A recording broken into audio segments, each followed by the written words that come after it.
नमस्कार दोस्तों। भगवान बौद्ध अपने शिष्यों को उपदेश दे रहे थे। तभी उनके शिष्य ने यह 3 सवाल किए। पहला, कौन किसके भाग्य का खाता है? दूसरा, संसार में सबसे बलवान कौन है? तीसरा, जो अपनी बात से मुकर जाता है उसका अंत में क्या अंजाम होता है? गौतम बुद्ध कहते हैं, तुम्हारे तीनों प्रश्न बहुत ही महत्वपूर्ण हैं, क्योंकि इन तीनों प्रश्न के उत्तर हर मनुष्य को जानना जरूरी है। इसलिए मैं तुमको यह कहानी सुनाता हूं। इस कहानी में तुम्हारे तीनों प्रश्न के उत्तर मिल जाएंगे। कृपया कहानी मन लगाकर सुनना। एक जंगल में एक विशाल बरगद का पेड़ था। उस बरगद पर एक बाज पक्षी रहता था। उस बरगद पेड़ से थोड़ी ही दूर एक बिल था। उस बिल में एक सर्प रहता था। फिर एक दिन सर्प जैसे ही उस बिल से बाहर निकलने लगा तो उस सर्प को बाज पक्षी देख रहा था। जब वह सर्प बिल से बाहर निकलने लगा तो उसी समय बाज सर्प पर झपटा, परंतु सर्प बिल से अधिक बाहर नहीं निकला। इसलिए वह वापस बिल में चला गया। फिर थोड़ी ही देर बाद सर्प ने अपना मुंह बिल से बाहर निकाला और देखने लगा कि बाज पक्षी यहीं पर है या कहीं चला गया। फिर वह बाज पक्षी उस सर्प पर झपटा, परंतु वह फिर से अपने बिल में वापस चला गया।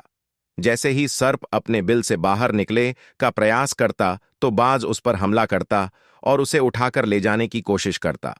बाज मन में सोच रहा था कि जब भी तू बाहर निकलेगा मैं तुझे अपना भोजन बना लूंगा। सर्प उस बाज के डर से बिल में छुपा रहता है। जब सर्प को उस बिल में रहते काफी समय हो जाता है तो सर्प मन में विचार करता है, यदि राजा विक्रम कहीं से आ जाए तो वह दूसरों के काष्ठों का हरण करते हैं और राजा विक्रम ही ऐसे हैं, मुझे इस बात से बचा सकते हैं। तो राजा विक्रम को याद करता हुआ सर्प उस बिल में छुपा रहता और जो भी उस मार्ग से निकल कर जाता तो उससे बोलता कि भाई मेरी बात राजा विक्रम तक पहुंचा दो या फिर मुझे राजा विक्रम से मिला दो, मैं उसका जीवन भर एहसानमंद रहूंगा। फिर एक दिन राजा विक्रम जो दूसरों के दुखों को दूर करते थे वह जंगल में जा रहे थे और उसी मार्ग से जा रहे थे। तभी सर्प को पता चला कि रास्ते से कोई जा रहा हो। तभी सर्प उस बिल के अंदर से ही कहने लगा कि भाई कोई मुझे राजा विक्रम से मिलवा दो तो मैं उसका जीवन भर एहसानमंद रहूंगा।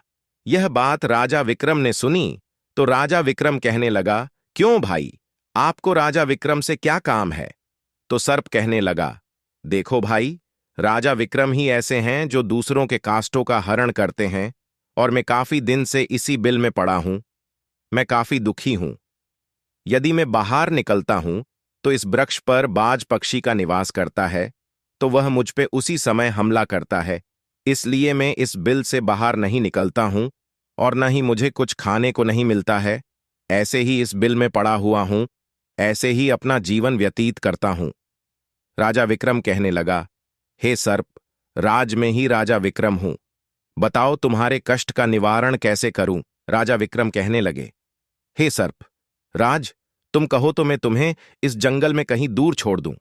सर्प कहने लगा, महाराज, तुम मुझे कहीं दूर छोड़ दोगे तो ये बाज हमें देख लेगा और ये वहीं पर जाकर बैठ जाएगा और मौका मिलते ही में मुझे मार देगा। राजन, आप मुझे कुछ समय के लिए आपने अंदर बैठा लीजिए, अपने पेट में स्थान दीजिए। जब इस बाज को पता नहीं चलेगा सर्प कहाँ गया और मैं तुम्हारे साथ वन में काहीं दूर चला जाऊंगा और आगे जाने के बाद आपके पेट से बाहर निकल जाएंगे।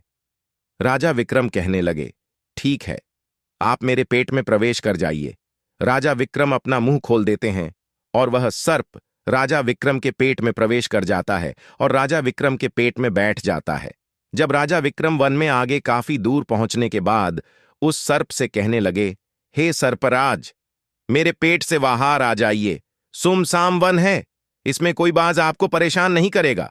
ये बात सुनकर नागराज कहने लगा, महाराज, अब मैं आपके पेट से बाहर निकलने वाला नहीं है। राजा विक्रम ने कहा, क्यों भाई, आपने तो मुझसे यह वादा किया था कि आप मुझे आगे का सुमझाम वन में छोड़ देना, मैं आपके पेट से बाहर निकल जाऊंगा। अब क्या हुआ, सुमसाम बन आ गया, अब आप बाहर निकाल जाइए। सर्प कहने लगा, देखो महाराज, जैसा आनंद आपके पेट में है वैसा आनंद उस बिल में नहीं मिलता। अब मैं आपके पेट से बाहर कभी नहीं निकलूंगा। राजा विक्रम मन में सोचने लगा, यह तो बहुत ही दुष्ट सर्प है, अब मैं क्या करूं? और उसके जहर के प्रभाव से राजा विक्रम के पूरे शरीर में कोढ़ फूटने लगा।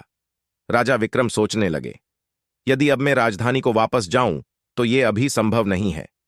इस वक्त मैं कोढ़ी हो गया हूं और मुझे इसी वन में रहकर इस सर्प से छुटकारा पाना है।